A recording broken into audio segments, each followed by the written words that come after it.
మిర్చి పంటలో చెట్లు రావడం లాంటివి చూస్తూ ఉంటాం కదా. ఇది వచ్చేసి మెయిన్గా వాతావరణ మార్పుల్లో కావచ్చు, ఫంగల్ లేదా సాయిల్ బాండ్ డిసీజ్ కావచ్చు. అంటే ఒక పురుగుల బ్యాక్టీరియా వీటి వల్ల కూడా అంటే భూమిలో ఉన్న బ్యాక్టీరియా కంటికి కనబడవు. వాటి వల్ల కూడా రూట్లు అనేవి కుళ్ళిపోయి చనిపోవడం జరుగుతూ ఉన్నది.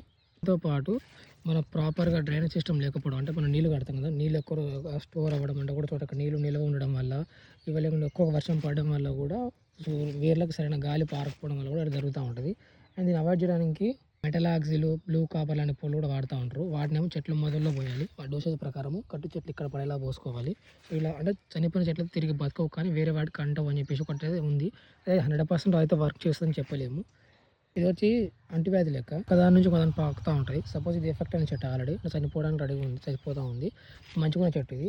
దీన్ని నీళ్ళు కట్టేటప్పుడు దీని నుంచి నీళ్ళు ఇలా వెళ్తాయి కదా, కిందకి వెళ్తున్నప్పుడు ఇలా పారుతూ ఉంటుంది. ఒకదాని నుంచి ఒకదానికి అంటువ్యాధి ఇలా చెట్ల రూపం అంటే నీళ్ళ రూపంలో, అంటే దీనికి పట్టిన పురుగు దాన్ని పడటం వల్ల అలా పురుగుల రూపంలో మనం నడిచేటప్పుడు ఒకలా అది అంటే పైన నుంచి వచ్చిన రోగం అయితే మనం నడిచేటప్పుడు కాలు తగులుతుంది కదా, ఇలా తగిలి మన నెక్స్ట్ ఇలా తగిలినప్పుడు ఇలా ఒకదానికి ఒకదానికి వెళ్తూ ఉంటుంది. దీనికి క్యారియర్స్ అంటారు. అంటే మనుషులు కానీ పురుగులు వీటిని క్యారియర్స్ అంటారు. పైన వచ్చే రోగాలు అయితే, వేరే దగ్గర వచ్చే రోగాలు అయితే మాత్రం దీన్ని వచ్చిన నీళ్ళకి దీన్ని పారడం వల్ల ఆ రోగం దీనికి స్ప్రెడ్ అవుతూ ఉంటుంది. కంట్రోల్కి కార్బనిజం కానీ బ్లూ కాపరు, మెటలాక్సి లాంటి పొడులు వాడుతూ ఉంటారు. అంటే ఖచ్చితంగా పనిచేస్తుందని అర్థం కాదు. కొంతవరకు అయితే చూపిస్తుంది రిజల్ట్ అనేది. ప్రయత్నం ఏదైనా మనం ప్రయత్నం అంటే దీన్ని మందులు చేసి చెట్లకి నీళ్ళలో పోసి ఇంత డోసేజ్ కానీ తీసుకొని ఇక్కడ కట్టు మొదల్లో పోయాలి. కొన్ని మొదలు కింద వేరు తడిసేలా పోయాలి. చనిపోయిన చెట్లు తిరిగి బతకవు, కాకపోతే కొత్తగా కొన్ని చెట్లుగా రాకుండా చేయొచ్చు. ఇంకొకటి ఇలా ఎఫెక్ట్ అయిన చెట్లను పీకేసి బయటపడాలి. అంటే వాటిని దూరంగా పడాలి మన పంట పొలం నుంచి.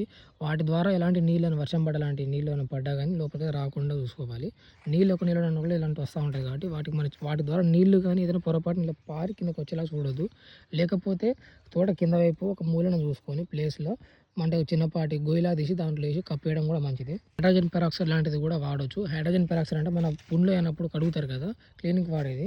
అండ్ దీనివల్ల ఈ మెటలాక్సిల్ కానీ బ్లూ కాపర్, హైడ్రోజన్ పెరాక్సైడ్ ఇవన్నీ దేనికి పనిచేస్తుంది అంటే రూట్లో అంటే వేరు వ్యవస్థకు గాలి పారేలా చేస్తుంది అనమాట. దాంతో కొంతవరకు బతికే అవకాశం ఉంది, లేదా మంచిగా చెట్లకైతే సరిగా అయ్యే అవకాశం ఉందని అయితే ఒక ప్రయత్నం లాంటివి చేయాలి. డాక్టర్ మెడిసిన్స్ వాడే హైడ్రోజన్ పెరాక్సైడ్ పుండ్లు కడిగే మందు దాంట్లో డోసేజ్ 3% మాత్రమే ఉంటుంది. 3% WV ఉంటుంది. మనం వ్యవసాయానికి వాడేది మాత్రం దాంట్లో 5% కంటే ఎబో ఉంటుంది. అంటే నార్మల్ చెప్పాలంటే 7.6 అలా ఉండొచ్చు. 5% ఎబో ఉండదు, అయితే వ్యవసాయానికి వాడుకోవచ్చు.